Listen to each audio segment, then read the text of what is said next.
hedge fund billionaire Bobby Axelrod is better looking, way better looking than Steve Cohen, the real billionaire he's based upon. But does he know what he's talking about? Today we're gonna find out. Let's jump right in. Here. This got your panties all sticky. Suspect trading pattern on Pepsim Pharmaceuticals. One of my grunts riding the Midas spotted a days-long buy spike. You know, maybe the SEC and the securities agencies have some special visibility into what's going on in real time in the markets. But in reality, it's very hard to know who's buying what stocks at any given time. The only time trades are revealed is via Form 13F, which comes out 4 times a year and tells you who bought what 45 days earlier. All 3 firms have links to Bobby Axelrod. They just said the office is in Westport, Connecticut. This might be a hint that this is about Stephen Cohen of SAC Capital. SAC Capital is a huge hedge fund, or it was, before it was fined almost $2 billion, and he was forced not to take outside money for 2 years. You see that block trade last Thursday come out of Merrill? Yeah. That was Fortress cashing out their shorts before the merger. Trade was at 12:52 when everyone was at lunch, which tells me they wanted it to be missed. You can't know who's behind a block trade at any given time. People always want to know who the smart guys are buying and selling. That's valuable information. So there are firms on Wall Street that specialize in block trades, and they hide that information from the public. And many of these trades are recorded at the close of trading, not during the middle of the day. So there's tons of block trades that all pile up on one another, making it even harder to know who's doing what. That's a good catch, Axe. My cholesterol's high enough. Don't butter my ass, Danzig. Just get smarter. Your read was good with the information you had. You're new. You'll figure it out, or you'll be gone.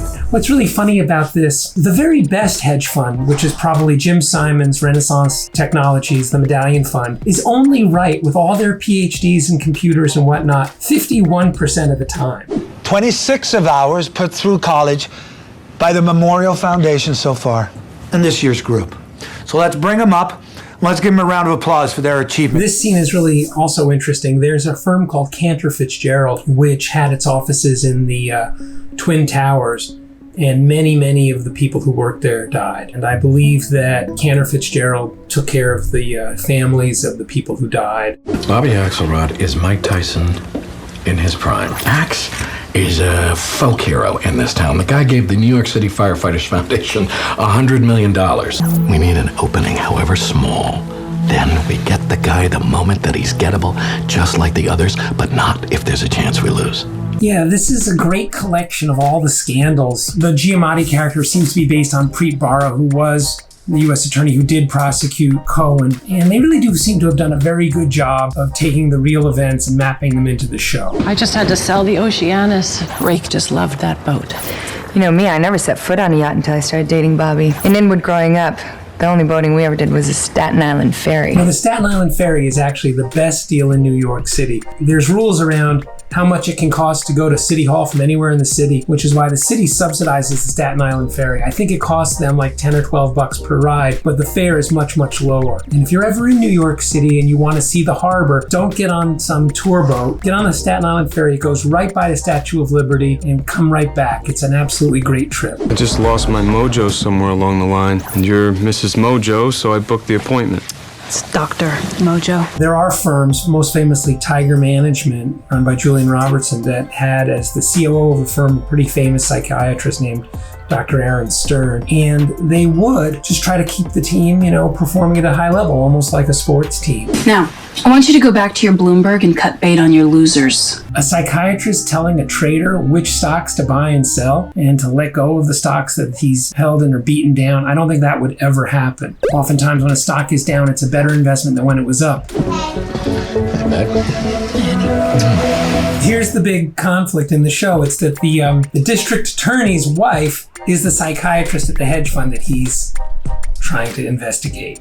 I don't think any hedge fund would allow a psychiatrist who is the wife of the district attorney to hear all their inner thoughts and so forth. We were going to suggest 10 in exchange for house arrest, which represents a far more reasonable settlement. Yeah, so that way, instead of worrying about actually going to prison, you can get right to doing charitable works and warning your buddies about the pitfalls of being a bad actor. This is a great point they bring up. Fines in lieu of jail time. It really does happen. There's also fines in lieu of admitting guilt. Happens quite a lot. And you know the line, if you're going to strike against the king. The king is house shopping right now. Prime beachfront heritage hasn't even come on market yet. The houses of these people actually are kind of interesting. Stephen A. Cohen had a huge house, in fact probably still has this huge house in Greenwich, Connecticut, one of the largest houses in the world. It has a indoor hockey rink, full-size hockey rink, among other things, $1 million art. In fact, I think some of them have bought sort of obscene art, sculptures of giant nudes on their lawns where people can see them. Maybe I could have a friend make a bid. And I know Denny D'Antone is actively looking. Denny D'Antone rhymes with Ken Langone. Ken Langone is a kind of, I think, famous, pardon my French, the founder of Home Depot, a super right-wing guy, very, very rich New Yorker. He has hospitals named after him. I have some ideas, and I'd love to share them with you. I'd love to hear them. Come to the next dinner. We'll bang some steaks, talk some concepts. Yeah. So these dinners are a real thing as well. They're called idea dinners, and hedge fund guys get together and share ideas. And it's kind of a crazy thing because, again, if you have a great idea, the last thing you'd want to do is have everyone else buy it. Because, again, that kills the opportunity long term. However, if the idea is not that great, and you've taken a position and then you sell your friends an idea, they'll buy it and then you can sell it to them. So there's so many conflicts in these things. It's kind of hard for me to even imagine, how people live with themselves in this world. You said there was only one thing you were afraid of. Guys in windbreakers walking in your office saying, "Step away from the computer." Look there. He acts like he's my best friend despite short squeezing me on HMOs last year. It's so dumb. Okay, first let's talk about what a short squeeze is. When a stock has a lot of people short, suddenly if it has good news, the stock will go higher, and the people who are short may decide that they can no longer remain short, and then they have to buy in order to close their shorts. So there's this perverse thing that happens that people who think the stock are worth less are forced to buy it at higher prices in order to stop losing money as the stock goes higher, and that makes the stock go higher still.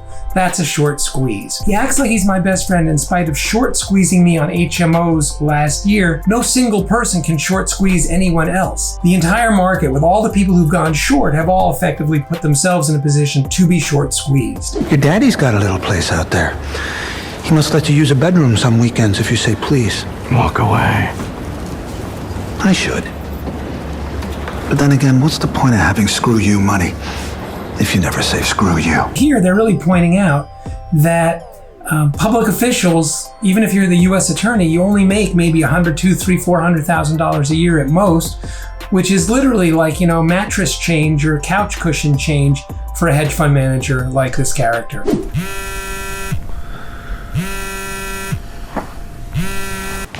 Yeah. Denny D'Antone's coming in with an offer on the Norton house. $62 million. Prepared to close in less than a week, I hear. How the heck did he see it? He didn't. He knew the house. And the party's there. Son of a bitch. If you're hugely successful with a hedge fund through legitimate means, why would you mess around with insider trading? Why would you take these risks? And who knows, maybe these people have, testosterone poisoning or something, but they're highly competitive, and this show really brings that out, and I believe this completely. Mike DeMonda from the Journal. I'm calling for comment. On? Skip Wokolska, your father's friend, committed suicide. No comment. What we do has consequences. Would I have given a break to some drug dealer? No. So why would I give one to a businessman? There's a great point here, which is that financial crimes do have real consequences. In the United States, a US citizen's life is worth something like $6 million, meaning that if you have a crime that destroys, say, $600 million, it's almost like killing 100 people. I know it's hard to wrap your head around that, but it's really true. The loss of wealth does result in death, effectively. This'll cheer you up. Front freaking page of the Post. I also think the premise here that, buying a $60 million house is somehow gonna, offend most people in America. I think we're so far beyond that. Ken Griffin, the CEO of Citadel Capital, bought a $220 million condo in New York City. There's $100 million condos all over New York. Nobody cares. It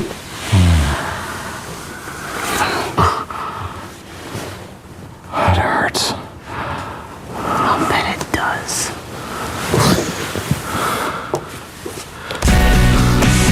Oh, that was fantastic. They open the show with Chuck Rhodes with a dominatrix who's anonymous, and you can't really tell who it is. And then they close the show with the dominatrix, and it's his wife. This is definitely a fun show, and I'm looking forward to watching more. If you want to build wealth, check out my last video, which has a lot of useful information on investing, saving, and how to build wealth.